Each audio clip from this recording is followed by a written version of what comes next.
السلام عليكم ورحمة الله وبركاته. رمضان كريم. أصحابتا sheeg maanta waxaa idiin hayaa faahfaahinta oo Canton Fair. Canton Fair waxaa kusoo xusay wuxuu yahay iyo sharaxaadiisaba videogan ka horeeyay. Marka videogan waxaa ugu talagalay in aan ka hadlo Canton Fair meeqa qayb uu leeyahay, qayb walbana maxaa lagu soo bandhigaa. Marka saa idin sheegaba Canton Fair wuxuu leeyahay 3 phase. Phase kasto marka maxaa la soo bandhigaa. Phase kastana meeqa maalmood uu soconayaa. Maadaama fairka dhan uu soconayo 20 beri 15 April ilaa 5 May waxay u kala qaybiyeen 3 phase. Phase kastana dhowr maalmood uu soconayaa. Hadda waxaa ka hadlaynaa phase 1. Phase 1 wuxuu bilaabanayaa April 15kiisa ilaa April 19kiisa. Kabacdi meeshaas waxaa soo galayso 2 maalin oo phase-kii kaleeto xigay la isku diyaarinayo. Kabacdina April 23deeda ilaa April 27deeda phase-kii labaadaa soconayo. Kabacdina labado beriyo haddana 2 beriyo nasasho imaanayso. labadaas beri nasasho ma ahane labada beriyo isbedelka kale qaybta kale oo saddexaada dhacayso. Marka qaybta u dambeyso oo phase-ka saddexaad wuxuu dhacayaa May 1deeda ilaa May 5teeda. Sidoo kale wuxuu leeyahay online exhibition wax la dhaho oo online-ka xitaa way soo dhigaan oo online waa kasoo qayb geli kartaa. Qasab maahan inaa imaadid. 6 bil ay soconaysaa actually online-ka 6 bil yani kasoo qayb geli kartaa. March 16keeda 2025 ilaa September 15keeda 2025 online-ka haddaa ka raadisid Canton Fair waa heli kartaa kambaniyyaasha iyo shirkadaha kasoo qayb galayo. Okay, phase 1 marka phase 1 maxaa la qabanaa waaye. Phase 1 maxaa la soo bandhigaa marka. Phase 1 waxaa la soo bandhigayaa consumer electronicska qaybihiisa kala duwan. Information products wax information products la dhaho. Sidoo kaleeto household electrical appliances oo ah waxyaabaha loogu talagalay guryaha oo elektrooniga ah. Sawiraantooda meeshaan idiin soo dhigi doonaa insha Allah. Sidoo kaleeto phase 1 waxaa la soo bandhigi doonaa spare parts wax la dhaho. Spare partska oo haddee tahay baawuradoo kaleeto iyo spare partska kala duwan oo mashiinada. Sidoo kale waxaa la soo bandhigayaa lighting equipment alaabaha nalalka qaybihiisa kala duwan. Hadday ahaan lahayd nalalka guryaha lagu qurxisto, hadday ahaan lahayd nalalka hoteelada lagu qurxiyo. Yacni nalalka qaybihiisa kala duwan. And then waxaa kaloo la soo bandhigayaa electronic and electrical products. Still different kind of electronic la keeni doonaa oo electronic waxyaabo badan soo hoos galo. Yani waxyaabahaas dhan soo hoos gali doona hadduu Ilaahay dhaho. Iyo hardware iyo tools waxyaabo kala duwan. Tool kala duwan sababtoo ah dadka electronic qalabe isticmaalaan soo maahan oo wax lagu xirxiro ama lagu furfuro ama wixii rabta ahaato iyo qaybaha kala duwan oo electroniga.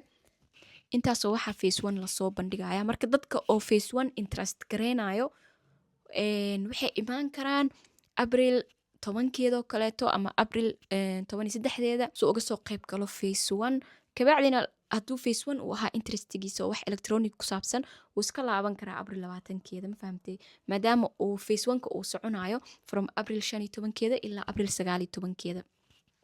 Okay, phase 2 aa soo galaynaa hadda. Phase 2 ii sheeg saasoo kaleeto dadka phase 2 interested ku ayagana waxay isku soo aadin karaan xilliga oo phase 2 oo bilaabanayo oo waxay imaan karaan dalka ii sheeg April 20keeda April 22deeda April 20keeda ilaa April 22deeda imaan karaan because wuxuu bilaabanayaa phase 2ga April 23deeda. Marka maxaa la soo bandhigaa waaye phase 2.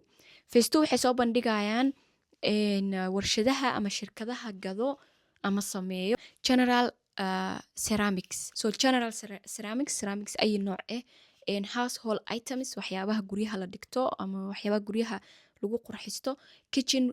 Kitchenware and tableware waxyaabaha loo isticmaalo jikada iyo waxyaabaha loo isticmaalo miisaska.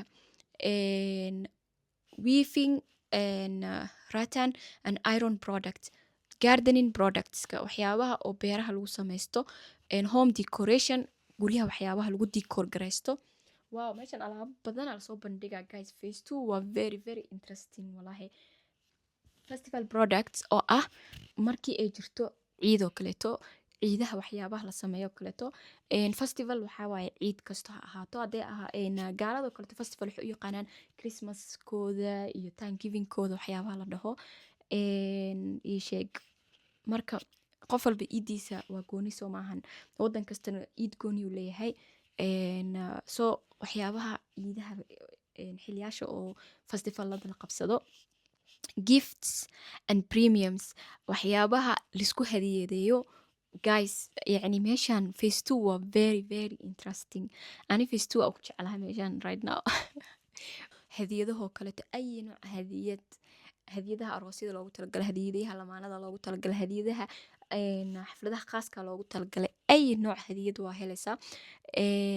Sidoo kaleeto waxaa ka mid ah giftska marka yani xaflad aa qabsanaysa, sidoo kale alaabaha u baahan tahay sida koobabka one time use-ka glass and artware waxyaabaha glasska laga sameeyo iyo waxyaabaha artiga laga sameeyo oo qurquruxda badan.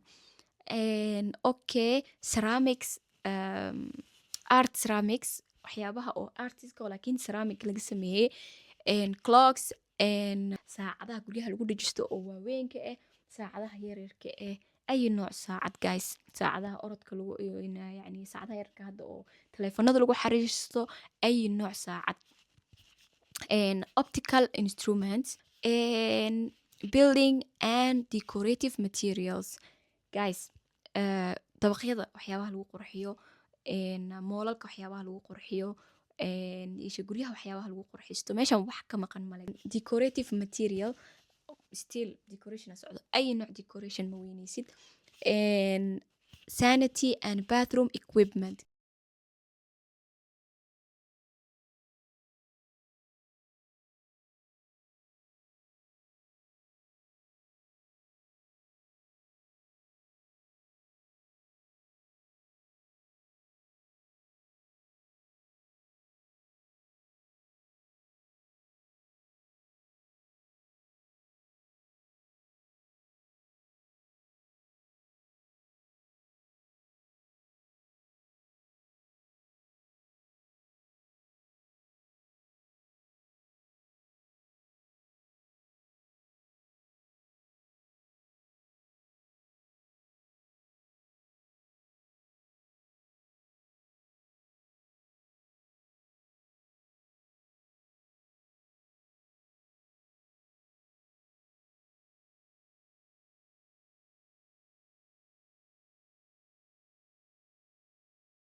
ii sheeg. Okay, and furniture waa taqaaniin waxyaabaha oo fadhiga, sariiraha, armaajooyinka, ay nooc furniture waxaa la waxyaabaha guriga la dhigto. Okay, phase 2 waa very interesting, waa big deal guys. waxaa helaysiin warshado badan oo phase 2 maxaa la dhahaa ii sheeg yani waa bad. Marka waxaa idin dhihi lahaa qof walba yani wuxuu jecel yahay inuu ganacsi ka samaysto, ama qof walba haddaa dadka badanaa ganacsi wayba ku jiraan, waxyaabaha ganacsiga ugu jirtid haddii meeshan ay ku jiraan guys, waxaa idinku tali lahaa inaa imaadiin Shiinaha xilligan oo bandhigan uu jiro, because waxaa heli kartaa supplierka adiga wax ka gadatid, qofka adiga wax ka gadatid, qof oo kasii casrisan oo waxyaabo ka casrisan shirkada adiga wax ka gadatid, shirkado oo ka casrisan oo waxyaabo ka casrisan soo saarto, because dadkan caalamkay la jaan qaadaan guys. So haddaa adiga hal nin ku xiran tahay oo kaleeto, halkaas nin hal wax uu soo saaro oo meeshaas kor u dhaafin, waa inaa adiga waxyaabahaas waxyaabo ka casrisan aa raadisaa. So sidoo kaleeto faa'iidada ku jirta waxaa ka mid ah guys, in oo ma arkin oo lacag ka raqiisan wax ku heli kartid. For example, hadda aniga last year waxaa soo dhaweynay wiil walaalkay ah oo ganacsada Soomaaliya iyo Kenya ka shaqaysto, iyo gabar Kenyaan oo Kenya ka imaaday. Marka gabadha Kenyaanka oo soo dhaweynay albaabay gadaa marka albaabaday gado ii sheeg hal qofay ka adeegan jirtay oo yani hal qofay ka adeegan jirtay oo markasta oo alaabta usoo dhiibi jiray weligeed maysan imaanin shiinaha markii ugu horreysay shiinaha imaanaysay ahayd marka waxay samaysay way soo baxday hotel aad dejinay counton fairka dhexdiisa waa soo dhex wareejinay turjumaana u noqonay like wax walbay rabto waa loo sameeyey of course sidoo kaleeto waxaa soo tusnay albaabada kuwa soo sameey yani warshado albaabada soo saaro oo kala duwanaa soo tusnay kontaktiyaashooda dhan ay soo wada qaadatay kuwa oo zaa'idka u cajabiyeyna sidoo kaleeto yani way soo aragtay oo haddana ka raqiisan kuwa ayaga wax ka gadato imagine guys dadka ayada wax ka gadato dad ka casrisan oo ka quality fiican oo haddana ka raqiisan ay heshay akhiiran adiga gabadhaas alaab bay gadatay albaabo way gadatay oo dhiil fiican ay heshay ka waran haddaa idin dhaho dhiilka ay heshay yani suu uu uga raqiisnaayay ugana fiicnaayay dhiilkii hore ee ku jirtay ama qofka hore ka adeegan jirtay intaysan shiinaha imaanin waxaa u seef garaysmatay lacagtii diyaaradda oo dhan guys waxaa u seef garaysmatay lacagtii diyaaradda go and back hoteelkeedii cuntadeedii inta maalinay joogtay lacagtii ku baxday guys oo kale ah u seef garaysmatay ii sheeg because waxay dooratay inay shiinaha imaado ee la kulanto face to face ii sheeg dadka oo manufacturerka ah warshadihii inay la kulanto face to face xitaa gabadhaas waxaa geenay gobolada caanka ku ah oo albaabada soo saaro ii sheeg si fiican ay ugu soo dhex wareegtay suuqyada albaabada iyo albaabada handaliskooda ee gadaysay si fiican ay u adeegatay kaaga daranay safarkaas oo gobolka gobol ee gashay yacni safarkii shiinaha ee soo gashay hoteeladeedii cuntadeedii waxaasoo lacag way u seef garaysmatay wax raqiisay heshay macnaha ma fahamtay soo fursad fiican waaye ha laga faa'iidaysto ganacsatada soomaaliya ha ka soo baxaan wadanka ha soo arkaan maxaa la dhahaa bandhigyadan oo kaleeto iyo wixii ka jiro